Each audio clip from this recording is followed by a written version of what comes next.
Islam masuk ke negeri ini sudah dicatat dan diakui oleh ulama Al-Azhar, ulama Yaman, ulama dari mana-mana. Masuknya bukan lewat jalur perang, tapi masuknya dengan jihad qalbiyah, jihad nafsiyah. Jadi para ulama ketika masuk ke negeri kita, mereka nggak pakai pedang, tapi mereka mengalahkan egonya, berbaur dengan masyarakat, lambat laun Islam Indonesia tumbuh. Maka nggak usah khawatir, negeri kita Islamnya nggak akan cepat hilang. Kenapa? Karena masuknya nggak lewat perang, masuknya lewat budaya. Bapak cek semua budaya yang ada di negeri kita, itu pas dibuka ketemu ternyata ada dalilnya, tapi namanya sudah berubah. Nah, saya penelitiannya tentang itu lumayan lama, sampai kita kaget-kaget yang dulu kita anggap ini budaya Hindu, ternyata hadis Nabi Sallallahu Alaihi Wasallam. Kembali ke sini. Jadi apa arti dari mujahadah? Mujahadah itu kesungguhan seorang hamba melawan dorongan dirinya untuk melakukan keburukan. Itu level 1 sebenarnya. Ada lagi jihad yang versi kedua. Boleh dilakukan, tapi dia kemudian mengurangi. Ini jihad level 2. Disebut jihadnya orang-orang yang wara. Ya, apa kata Nabi? La yablughul 'abdu, tidaklah sampai seorang hamba kepada apa? Kepada ketakwaan, hatta yada'a, sehingga ia meninggalkan ma la ba'sa bih, hal-hal yang secara hukum halal. Kenapa? Khawatir terjebak kepada yang tidak halal. Maka yang makruh-makruh itu ditinggalkan. Yang halal tapi menyebabkan kepada yang haram itu ditinggalkan. Ini sudah naik level orangnya, jihadnya. Disinilah muncul namanya jihad kalam. Kita ngomong sembarang ngomong boleh, tapi kalau nggak penting nggak usah ngomong. Di rumah kita mau makan nambah boleh nggak Pak? Boleh ya. Tapi kalau mau jihad yang level 2 ini, kita kemudian berpuasa di saat orang nggak puasa. Kita nggak nambah di saat orang nambah. Kita boleh aja tidur kapanpun, tapi kita kurangi tidurnya. Ini sudah masuk bagian dari jihad level 2. Di dalam kitab ini dikatakan bahwa jihad itu atau mujahadah itu dapat dibagi 2. Ada mujahadah orang awam, orang umum kebanyakan kita. Itu mujahadahnya, perjuangan melawan dirinya, itu lebih fokus kepada taufiyatul a'mal, menyempurnakan amal yang zahir. Ini hati-hati Pak. Dari dulu kita di sini nih. Maka pertanyaan orang awam kepada gurunya, ustadznya selalu, Ustadz bolehkah ini, bolehkah itu? Ustadz apa pahalanya melakukan ini? Ustadz apa dalilnya melakukan ini? Selalu begitu. Pahala, dosa, boleh, tidak boleh. Sunnah, bid'ah, halal, haram. Ini pertanyaan orang awam. Tapi saya lihat sebagian bapak ibu ini sudah naik level rohaninya. Pertanyaannya bukan itu lagi. Bukan berarti pertanyaan yang tadi salah. Pertanyaan tadi benar untuk orang awam. Orang yang sudah berjuang melawan dirinya, kemudian dia ngaji, dia belajar, dia ingin menemukan kelezatan dalam ibadah, tapi nggak ketemu. Maka pertanyaannya bertambah. Ustadz, bagaimana caranya khusyuk? Nah ini udah naik Pak levelnya. Sudah mulai begitu nggak Pak pertanyaannya? Udah mulai ya? Beneran?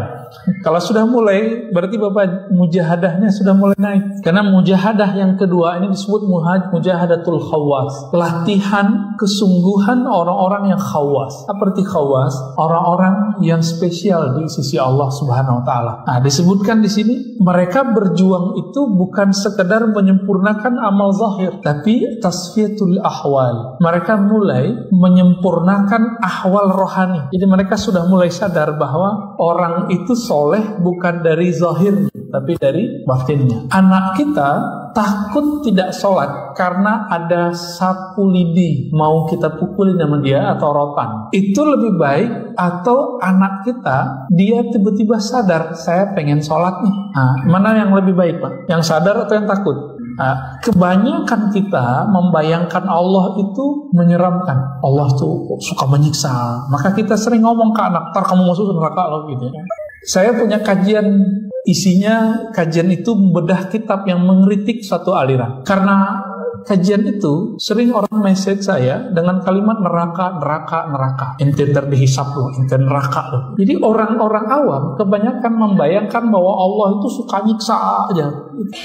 Padahal Bapak cek ya di Quran, Allah lebih sering menyebut Rahman Rahim atau Allah sebagai Zuntiqam. Ya, yu'adzibu man yasha, itu dikit. mengazab siapa yang dia mau. Ayatnya nggak banyak, Pak. Tapi setiap surat, selain surat Bara'ah, surat 9, surat Taubah, semua dimulai dengan Rahman, Rahim. Rahman, Rahim. Maka ciri-ciri orang yang sudah mulai masuk ke mujahadatul khawas, perjuangan rohaninya sudah sampai ke level yang istimewa, mereka sudah mulai mengenal bahwa diri ini, kolbu kita lebih tepatnya, itu hanya bisa baik sejauh mana dia mengenal nama-nama Allah Subhanahu wa Ta'ala. Maka semoga di sini nanti, atau sudah ada ya, kajian Asmaul Husna. Semoga nanti ada khusus Ustadz yang mengkaji Asmaul Husna.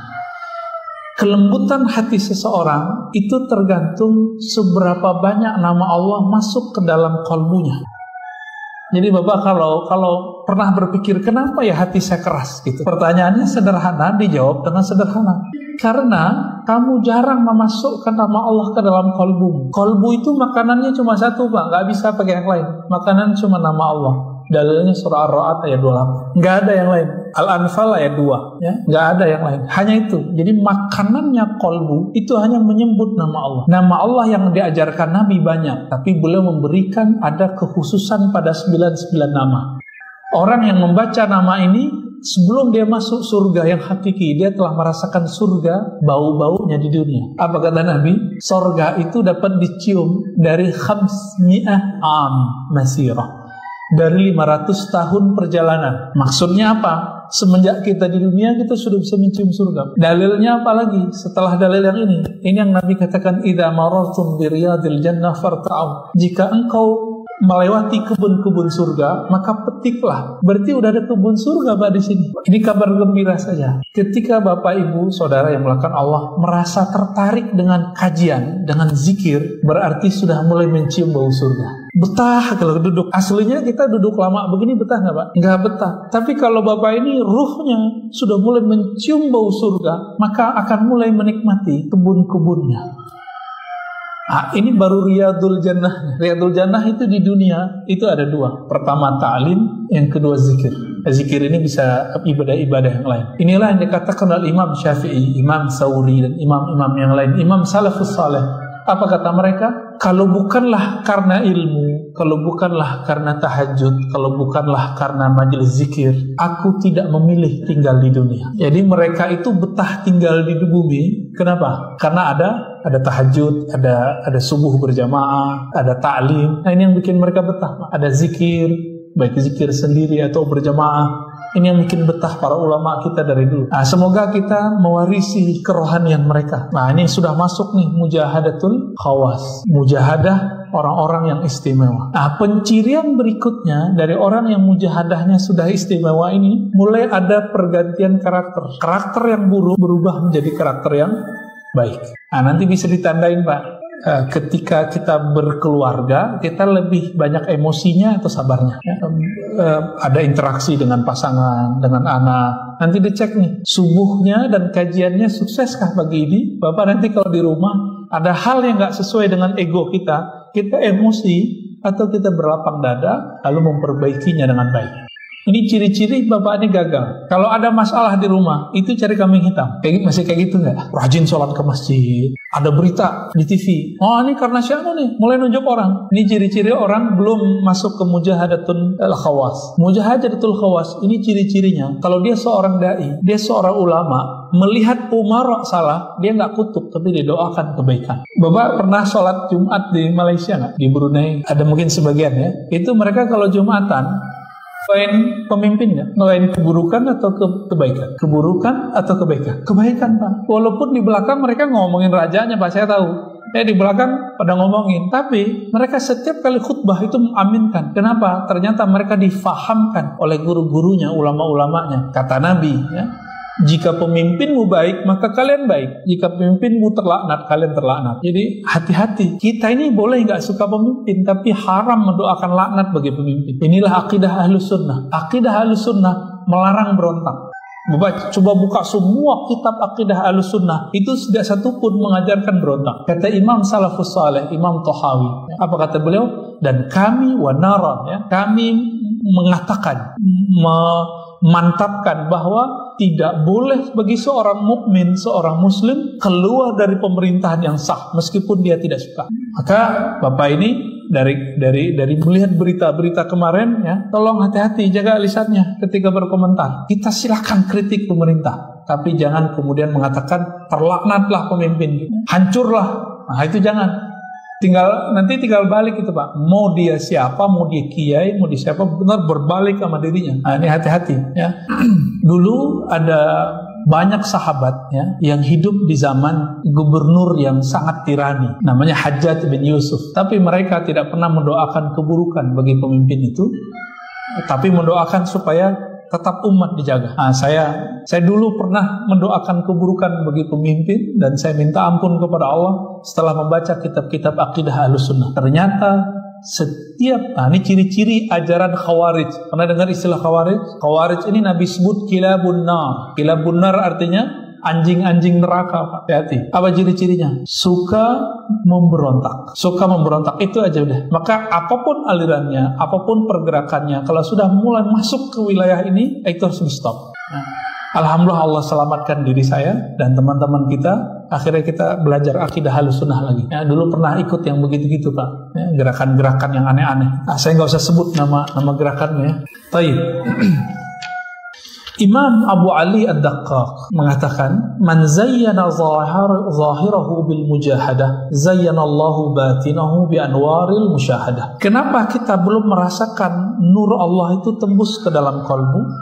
Ini jawabannya. Karena secara zahir kita belum ada usaha untuk serius beramal. Lalu beliau mengatakan, siapa yang menghiasi zahirnya, zahir dirinya dengan mujahadah, ya, rajin bangun tahajud, rajin ngaji, rajin silaturahim, berprasangka yang baik kepada Allah, kepada makhluk Allah, maka Allah akan beri cahaya dalam kalbunya dengan cahaya musyahadah. Apa arti musyahadah?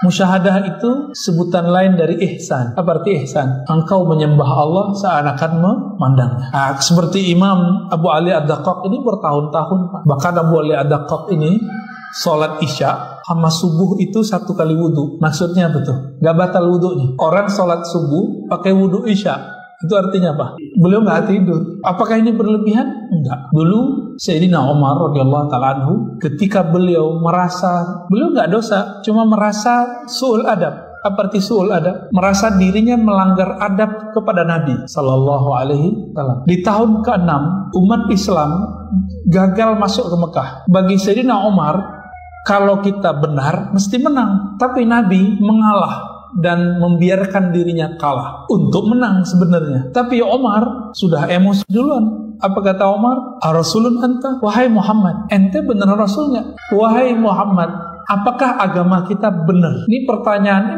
pertanyaan biasa sebenarnya. Tapi untuk selevel Umar, beliau merasa bersalah menyinggung Nabi sallallahu alaihi wasallam. Apa yang dilakukan Umar dalam hadis Bukhari dan Muslim? Umar radhiyallahu ta'ala anhu beliau melakukan pertaubatan 40 hari 40 malam, tidak tidur malamnya, tidak berbuka di siangnya. Puasa terus setiap hari. Berapa hari? 40. Bagi kita itu nggak dosa, Pak. Tapi bagi Sayyidina Umar itu dosa. Jadi bagi orang-orang wali-wali Allah, hal-hal yang remeh bagi kita itu bagi dia besar. Suatu kali Syekh Maulana Muhammad Ma'sum, ya, anak dari ahli hadis di New Delhi lama, ya, namanya Ahmad Serhindi, anak dari beliau namanya Muhammad Ma'sum.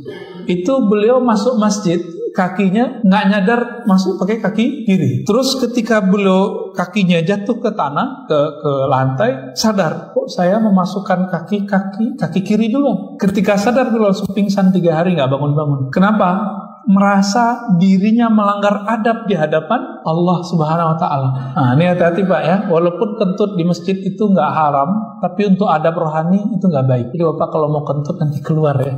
Ya. Walaupun itu boleh, kan nggak ada dalilnya yang melarang. Anaknya Omar, Abdullah bin Omar, karena melihat ayahnya sangat tinggi adabnya, beliau ambil adab itu. Setiap musim umroh dan haji, beliau tidak berani punya penginapan di sekitar Masjidil Haram, tanah haram. Di mana beliau bikin kemah, Pak, di belakang Ji'ranah. Jadi sebelum nyampe di Mikot, walaupun cuma 1 jarak dari Mikot, beliau di situ. Ketika ditanya kenapa engkau lakukan itu, apa jawaban beliau? Aku malu di tanah haram, tanahnya Allah Subhanahu wa Ta'ala. Ini beliau tahu jika bermaksiat di sana itu dilihatnya besar di sisi Allah.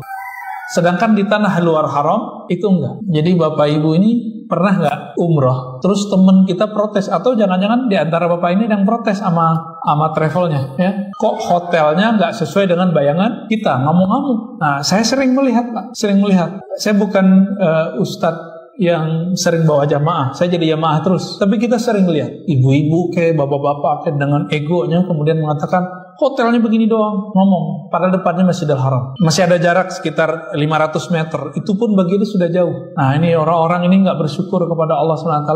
Seharusnya dia bayar dam rohani, dia bayar kafaroh sendiri, banyak-banyak sedekah, ya, kurangi tidur, banyakin khataman Quran. Tapi ternyata besok tambah parah lagi, besok tambah parah lagi. Nah, ini kita lihat.